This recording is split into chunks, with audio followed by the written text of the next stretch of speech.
Well, hello there in YouTube land and welcome back to the channel. And today we're going to ride the Cadillac of Trikes, which is the Spyder RT from Can-Am. Look at this beauty.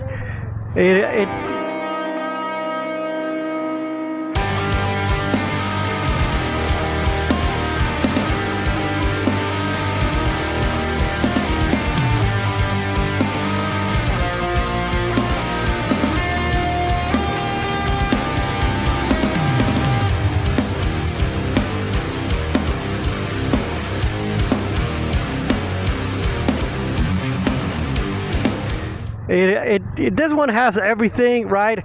Basically the same as the Spyder F3 that we rode, but this one has more comfort, more luxury, and let's see if we like it a little bit more. So let's hop on this thing and see how it rides. Now the first thing you're gonna notice are the big floorboards. Those are definitely Cadillac type floorboards. Yeah, I like this one a lot better. I'm guessing it's going to be a lot more expensive. Now, this one does have the accessory back seat rest, and just by sitting on it, I don't really love it because it has some things coming into my kidneys, so that's not good. But let's see. All right, how do we turn this on? I forgot.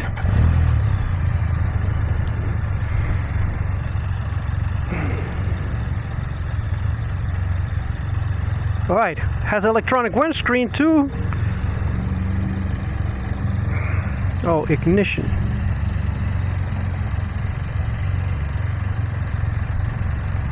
Oh yeah, it's this. Oh yeah. Nope. And then yeah, here's your control for your windshield if you want to lower it. Okay. Yeah. But it's still not turning on.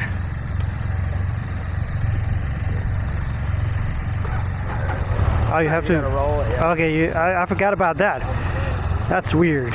Anyway, so this one has this electronic windscreen, which at least is going to keep me busy for a while because, well, the demo so far has not been so exciting because they're taking us very slowly. And I get it. We don't know how to use these. Okay. Wait. Oh, parking brake. There it is. Okay, now we're ready. Let's roll. Let's see if we can get a little bit more speed on today's demo than we did on the last one. So just by sitting on it, you feel that the suspension is a little bit more plush. I don't know if it's just my idea or is it just the seat. But you do feel a little bit more comfortable. Now this windscreen is right on my line of vision. So it is going to be time to move it around and change it. So just like the other one, this is so weird. Take a corner, even though it's a long sweeping corner, you feel like the trike here wants to tip over. Oh, but it handles the bumps no problem. All right. So this is a much better road, and it does tell you a lot about how this bike is going to handle the corners. The brakes on this one also feel a little bit better. Maybe it's because just they warmed up a little bit more. Let's get this windscreen out of the way. Nope, it's not moving. So it does have the same 1300cc triple engine from Rotax, and the engine is the best thing about these two bikes so far. And the suspension, even though I bottomed it out right there, well, I'm just following the leader. They guys want us to check out the real world conditions of these trikes, and they're getting a pretty bang on these roads. But suspension wise, they're very good, but it just feels like you're in a car. You don't feel like you're in a motorcycle at all. Because you're not, you're in a trike. Now once you get used to how they handle and how they move, I think they're easy to learn how to ride. But I don't know, it doesn't fill me with a lot of confidence, especially on the turns. You have to learn how to do that, I think. You have to practice more. Because just like when you start riding a bike, well, you're not used to how it handles and how the corners and all that stuff, when you get on one of these Trikes, you're also, well, not used to it, so you have to learn how to do that. Let me see. This is the way it goes down, and all the way up is right there. Yeah, that could work. Unfortunately, you do have to look through the windscreen because there's no way you can go above it unless you put it down here, and it is, yeah, it's right in the line of vision there. But it's not that terrible, not that terrible at all. I like this one a little bit better than the other one. The colors are better, even though those little dust, what do they call this, little fenders things, they look a little bit plasticky, and I think it's because of that little stripe for the caution reflector, whatever it's called. It's, yeah, I don't like that. I would definitely have to remove it. Now these big Trikes, what they do is they have semi-automatic transmission. That means you have to upshift, but you don't have a clutch. As you can see, you don't have any levers. Any of the sides, the only brake is on your foot, and it's basically a link brake where you brake with both front and rear at the same time. So if you want to do some hooligan stuff, I guess you can't. One of those things about these Trikes are, well, you see we hit that patch with water. You don't have to worry about it at all as much as you do on a regular motorcycle, because when you're leaning on a motorcycle, you hit a patch of water like that, chances are you're going down. Not with these things.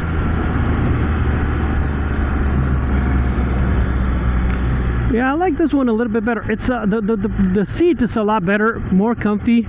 It has more cushion. It's more cushion for the pushing. But I think it's the suspension as well. Look, where I'm moving.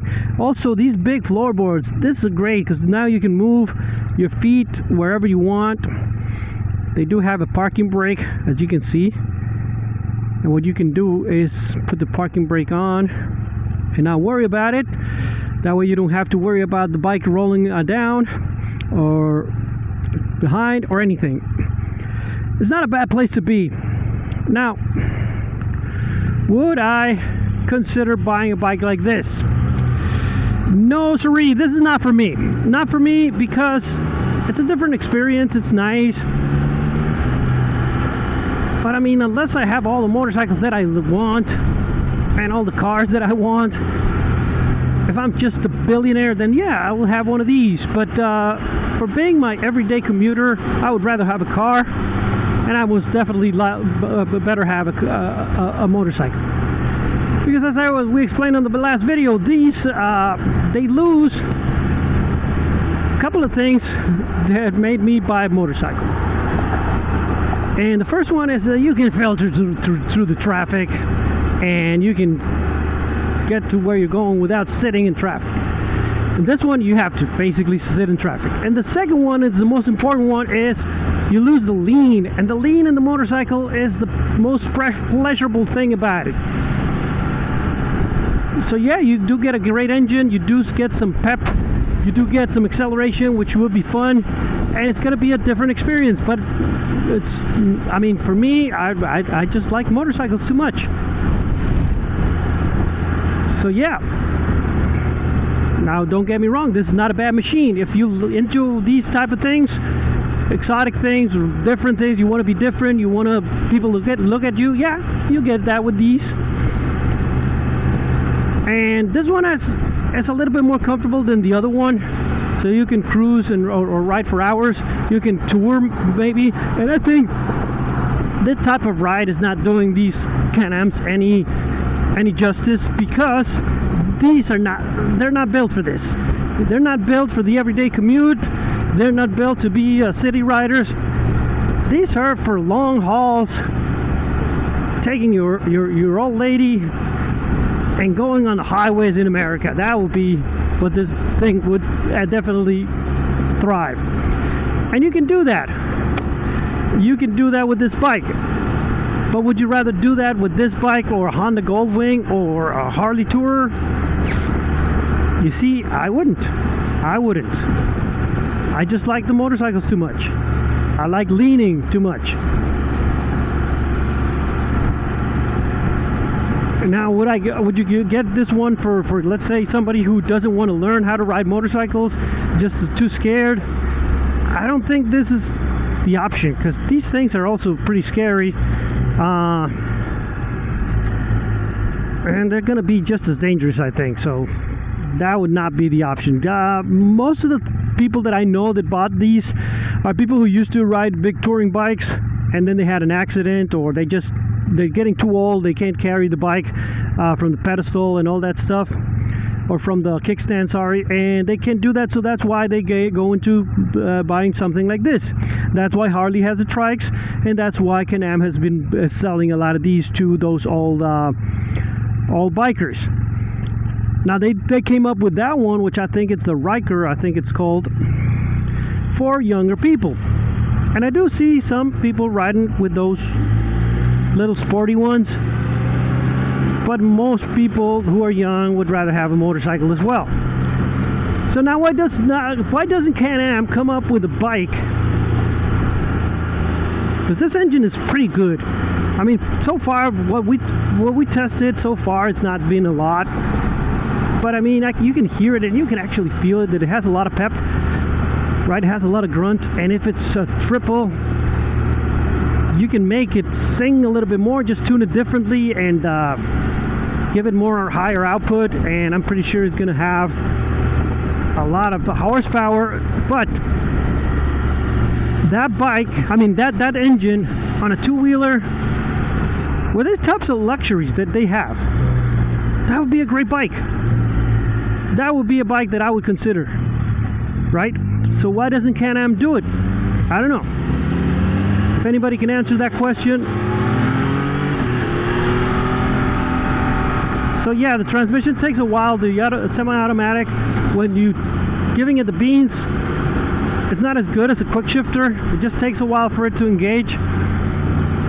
So what I was talking about is why doesn't Can-Am come up with something like this, right? But with two wheels, all the luxury, right? This infotainment system, everything, but on a two-wheeler will be something I would consider buying instead of maybe a Harley. I guess it's because it's not American, it's Canadian, and most people would rather buy American, so they would go Indian before they would consider buying these. Even though Polaris owns Indian, that would be the same thing. So, but I'm guessing price-wise they couldn't compete, so they would rather have something like that. It's a gimmick, that's something original for everybody. It's like, oh, it's so much, yeah, but it has three wheels and it's different. It's not a motorcycle, it's a trike. So that's my guess. I don't know. I'm just guessing here, and I have no idea what I'm talking about. Well, I was just speculating about a hypothesis. I know I don't know nothing. But thank you so much for listening anyway.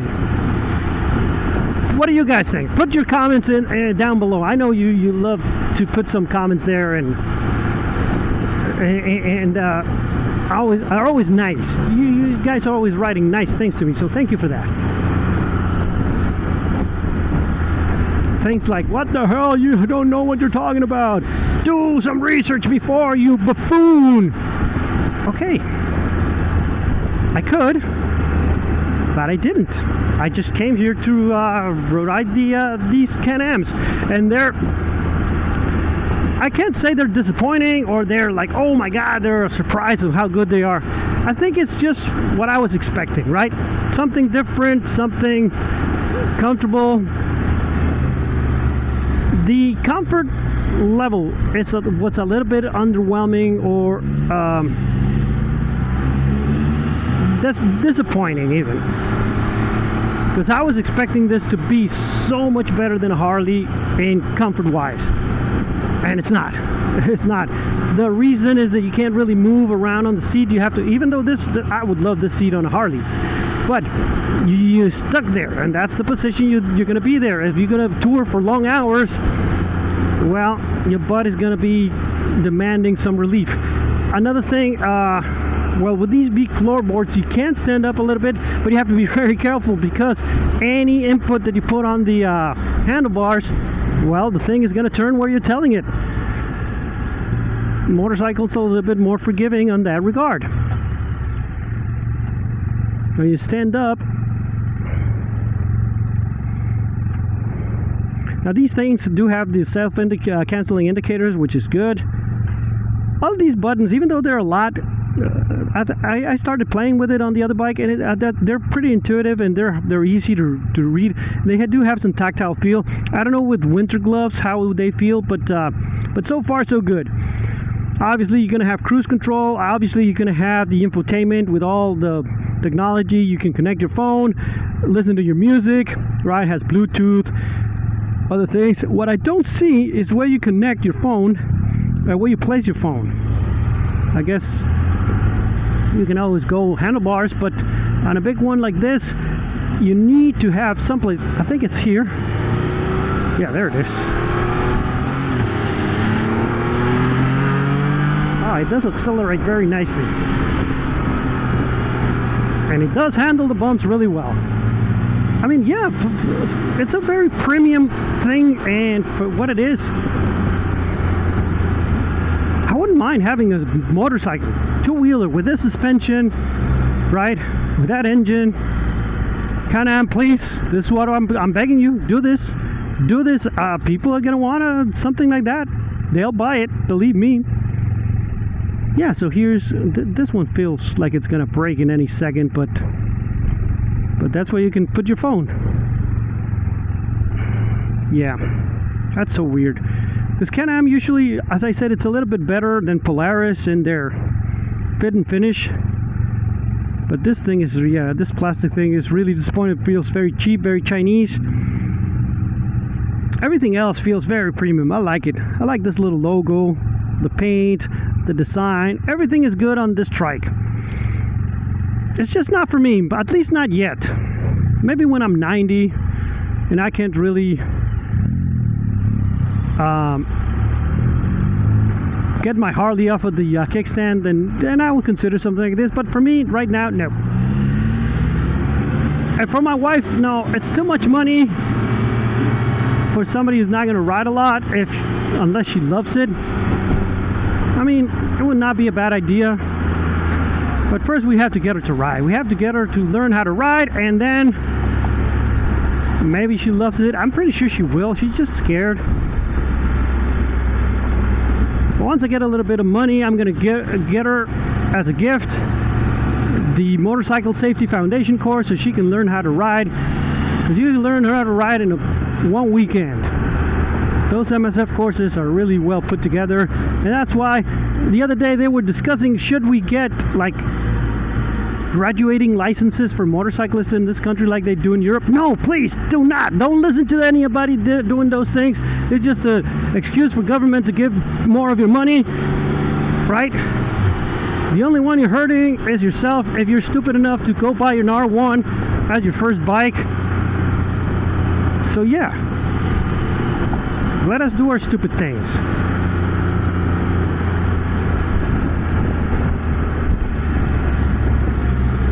Okay. Yeah, so it doesn't scare you a lot when you see a whole bunch of water and then you have to brake. This one has obviously linked brakes and ABS brakes, so those are very good for the city. They're safe. They're good. Well, that is it for today's video, guys. I hope you enjoyed it. Remember, if you liked the video, to give it a thumbs up, subscribe, and hit the bell button, and share it with all your friends. If you don't like the video, well, share it with all your enemies. And I'll see you guys on the next one. No, I don't love my enemies, so no, that was not it.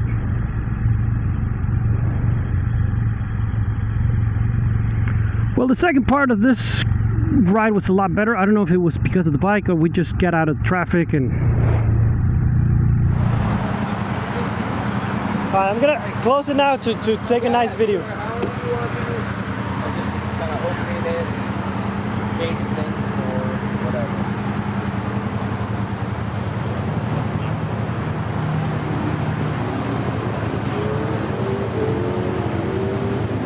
I will say this one has a few options that aren't standard on it. Okay. This one has the risers to give you a little more, Okay. so for shorter people if they want a little more reach. And then these also have the bags inside the storage. Ah, that's nice. Yeah, so they make fitted bag. They also make one for the front that's like a carry-on for the airplane. Okay.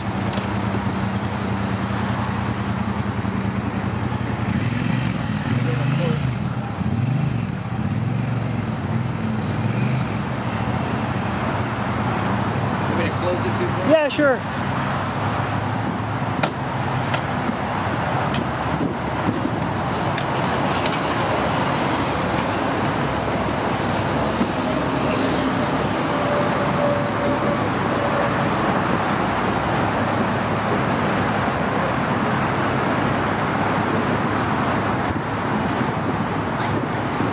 Bike, or we just get out of traffic and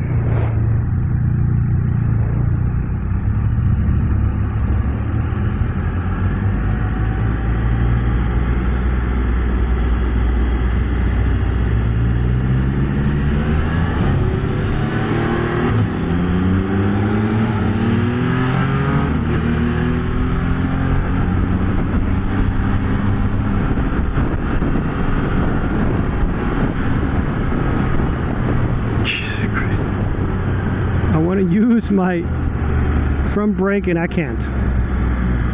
Keep trying to reach for the front brake.